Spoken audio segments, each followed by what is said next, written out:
Hello and welcome to the second update for Project Heartbeat. This time I'm going to be a bit briefer than last time, but we have a few updates. I haven't really had much time to work on the game, but I've got a few interesting features that I can show you. The reason why I haven't been able to work on the game is mainly because my car hates me, and it's tried to murder me a few times now. So I'm working on that, on fixing it, and it's not going very well. But we have a game. And we have a bunch of new features that I've implemented in the game, and I think you're going to like them. So, first of all, I would like to give a shout out to the people at ProjectDiva.net. They've given me a Discord channel that they host in their own community, and you can come chat with us there and with me there. I've also opened a Trello, which will give you all the information you need about where the game is and what's left to do. And I'm going to be updating that as soon as I get any feature done. You'll see it there. Anyways, let's go through the new features.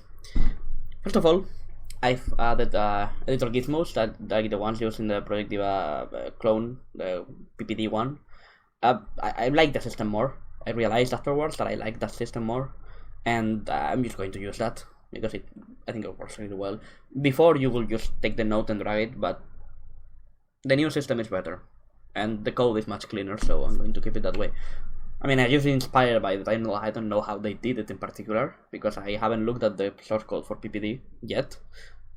I probably should, but I haven't checked it out yet, and it's open source, by the way.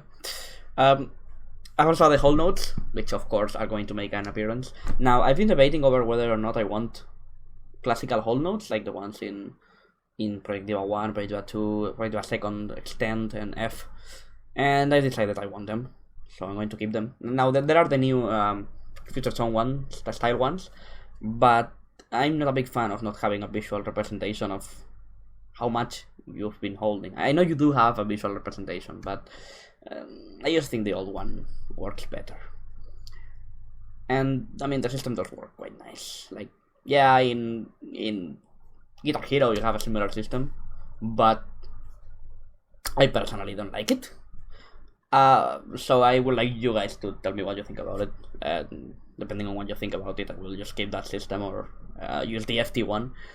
But anyways, the new menu, which before we talk about the new menu, I would like to talk about the logo. I finally made a logo. Of course, since everything in this game is made with open source software, I made it in Krita, which is a great tool, by the way. You should check it out if you haven't. It's amazing, and I think it's quite nice.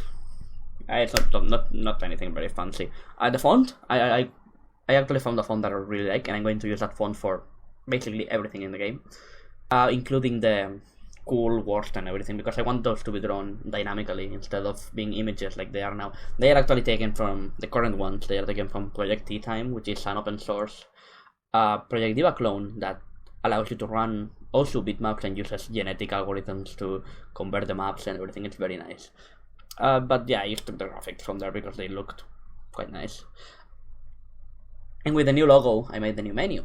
And the new menu uses some graphics I found online, which are under a free license. And I think it looks nice. Really, I think it looks really nice. And I'm not a graphical designer, so of course it's bound to be a bit trash. But I also got a shader to create that bokeh blur effect that I think works very well with the main menu. And of course, the menu now is drawn in 3D, which uses a very overcomplicated setup that works. And so it works, so I'm not going to do anything about it, and it looks very nice. And I want to add, like, obviously it's inspired by Clone Hero, and I think I'm not going to lie to you, it's inspired by Clone Hero, because I think the new Clone Hero UI looks very, very nice. So I wanted to get some inspiration from it, because, I mean, they've been doing this for longer than I have, and if they've done it that way, it's probably not going to be bad, really.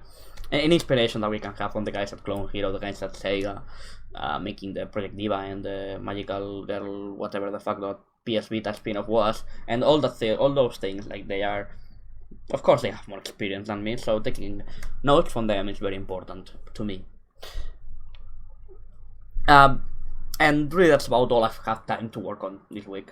Well, it's been 10 days since I've made the last video, but yeah, I haven't had much time because my car wants to kill me. But there are a few things that I want to talk to you, going forward, what kind of features I want to work on. And the first one is rush nodes, like in the ones in Project Diva X, I think it is. And I know that they exist, I know what they look like, but I don't know how they work mechanically, and that's by design, because I want them to work the way I want them. And the way I want rush nodes to work is that there's a minimum amount you have to rush in order to clear the node. Of course, that makes sense, I think it does. But afterwards, you can just keep racking up points. I don't know if that's how it works in X. I haven't played X. I've only played up to F2nd, and I really want to play Filter Tone, but I don't have a PS4, nor do I have an arcade, nor do I have an NVIDIA GPU, because I only use AMD.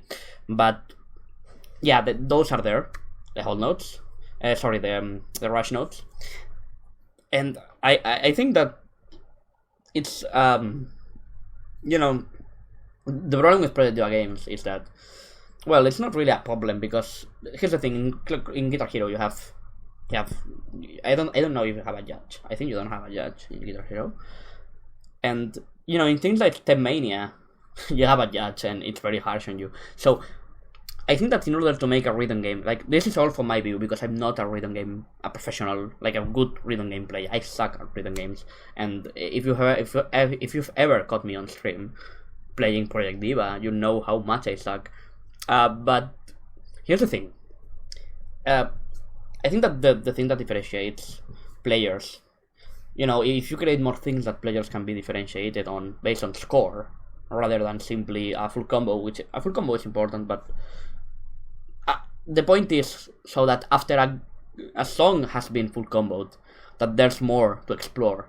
And by having stuff like rush nodes that have a very variable score output, I think you can create that kind of situation where even after a song has been FC'd multiple times, the players can still have fun by trying to beat each other's scores. And even if I add a feature, which I would like to add, to play games at faster speeds, that's something that is always there and is very important, I think.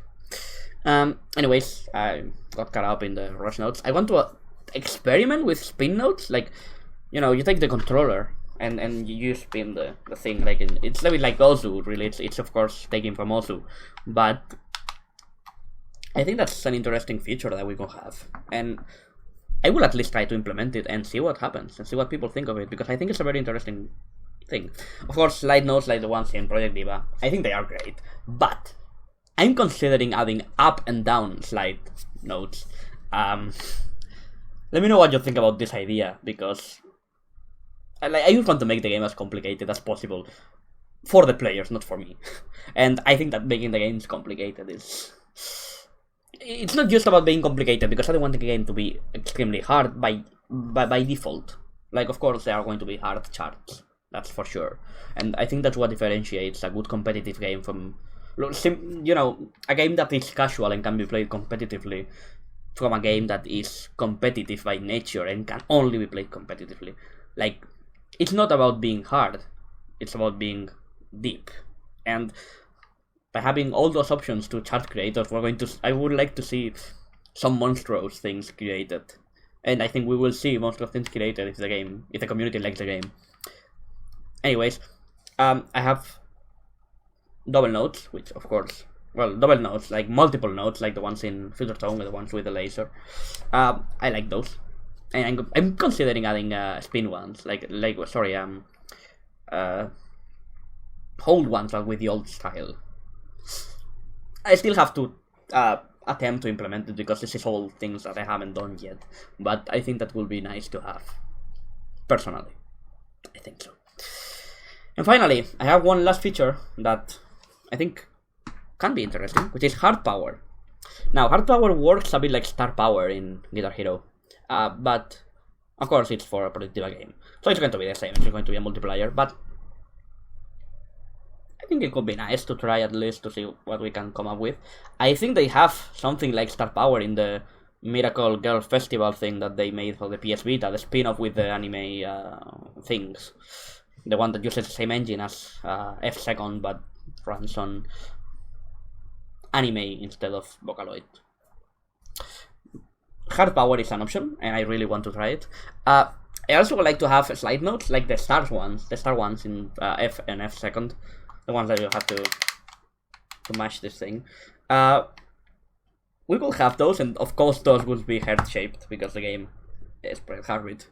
So we have hearts instead of stars, because who needs stars when you have hearts, really? Anyways, I think it's all I have for you today. We actually aren't that brief compared to the last one, but I hope you guys can at least forgive me for being for taking so long. Anyways, I hope to see you in 10 days or something, or it will depend on how many things I can get done. That's all I have, and thanks for watching. See you next time.